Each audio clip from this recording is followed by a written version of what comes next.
حضرت علی نے فرمایا، کبھی کسی کو دکھ مت دو، کیونکہ معافی مانگ لینے پر بھی دل میں درد باقی رہتا ہے، جس طرح دیوار میں سے کیل نکالنے پر سوراخ باقی رہتا ہے۔ ہر انسان اپنی زبان کے پیچھے چھپا ہوا ہے، اگر اسے سمجھنا ہے تو اس سے بولنے دو۔ وفا کرو تو دریا کے کنارے اگی ہوئی گھاس کی طرح کرو کہ ڈوبنے والا جب اسے پکڑتا ہے تو یا تو اسے بچا لیتی ہے یا اس کے ساتھ خود بھی ڈوب جاتی ہے۔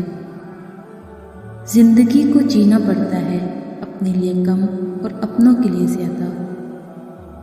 ہمیشہ میٹھے الفاظ بولو تاکہ کبھی الفاظ واپس لینے پڑے تو کڑوے نہ لگیں۔ میاں بیوی ایک دوسرے کی عزت کریں تو دوسروں کو موقع نہیں مل سکتا کہ وہ دونوں کے درمیان دراڑ ڈال سکیں۔